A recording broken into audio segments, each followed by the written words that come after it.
നമുക്ക് നമ്മുടെ അടുക്കള ആവശ്യത്തിന് വേണ്ടി കുറച്ച് പച്ചക്കറികൾ നമ്മൾ നട്ടുപിടിപ്പിച്ചിട്ടുണ്ട്. അപ്പോൾ നമുക്ക് എന്തൊക്കെയാണെന്ന് നോക്കിയാലോ. ഇത് ആദ്യമായിട്ട് തന്നെ ചേന നമ്മൾ നട്ടിട്ടുണ്ട്. പിന്നെ ആണെങ്കിൽ കുരുമുളകിന് വേണ്ടി കുറ്റിക്കുരുമുളക് നട്ടുപിടിപ്പിച്ചിട്ടുണ്ട്. ഈ ലെയർ മൊത്തം കുറ്റിക്കുരുമുളക് നട്ടേക്കുവാണ്. ഇത് തൃപ്പല്ലിയാണ്. നമ്മൾ കുറ്റിക്കുരുമുളക് ബഡ് ചെയ്യാൻ വേണ്ടി വാങ്ങിച്ചത് തൃപ്പല്ലി.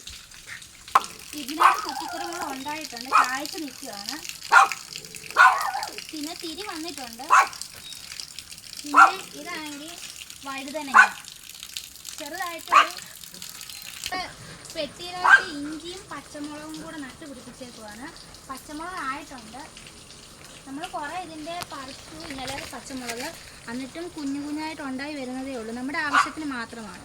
ഈ മഞ്ഞൾ, പിന്നെ ഈ ലെയർ മൊത്തം ഇഞ്ചി നട്ടേക്കുവാണ്. പിന്നെ ഇവിടെ നമ്മുടെ പച്ചമുളകാണ്. പച്ചമുളക് കായ്ച്ചിട്ടുണ്ട്. ഇതിൽ നിന്ന് കുറേ പറിച്ചു നമ്മൾ, എന്നിട്ടും കുറേ ആയി വരുന്നുണ്ട്.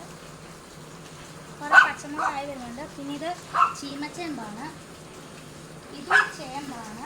ഇതാണെങ്കിൽ ഇതിൻ്റെ ഇലയും തണ്ടും എല്ലാം നമ്മൾ തോരൻ വെക്കുന്ന സൈസ് ചേമ്പാണ്. വീട്ടിലാവശ്യത്തിന് വേണ്ടി ഓമയ്ക്ക് എടുക്കണം, ഓമയാണ്. പിന്നെ നമ്മുടെ മതിൽ സൈഡിലായിട്ട് നമ്മൾ കുറേ കപ്പ നട്ടിട്ടുണ്ട്. പിന്നെ വാഴയുണ്ട്, പിന്നെ മുരിങ്ങ എല്ലാം ഉണ്ട്. നമ്മുടെ കൊച്ചൊരു അടുക്കളയിൽ നമുക്ക് വേണ്ടി കൊച്ചൊരു കൃഷിത്തോട്ടമാണ് നമ്മുടെ. പിന്നെ മഞ്ഞമ്മയ്ക്ക സ്വർണ്ണ കളർ ഓമയുടെ തൈയാണിത്. ഇത് നമ്മൾ നട്ടുപിടിച്ച് കായ്ച്ചതേ ഉള്ളൂ. ഇതുണ്ടായിരുന്നു, ഇതിൻ്റെ വലിയത് പോയി. അപ്പോൾ നമ്മൾ കുരു പാടി കിളിപ്പിച്ചേക്കുക. ഇതിന് കായായി വരുന്നതേ ഉള്ളൂ. നമ്മുടെ കൃഷിക്ക് ആവശ്യമായ വളം എന്ന് പറയുന്നത് നമുക്ക് പോത്തുണ്ട്. അപ്പോൾ പോത്തിൻ്റെ ചാണകം കലക്കി അതാണ് ഈ കൃഷിക്കെല്ലാം നമ്മൾ ഒഴിക്കുന്നത്. അല്ലാതെ നമ്മൾ പുറത്തുനിന്ന് വളമൊന്നും വാങ്ങാറില്ല. ഇത്രയുള്ള ഞങ്ങളുടെ കൃഷിത്തോട്ടം. നിങ്ങൾക്ക് ഇഷ്ടപ്പെട്ട ലൈക്ക് ചെയ്യുക, ഷെയർ ചെയ്യുക, സബ്സ്ക്രൈബ് ചെയ്യുക.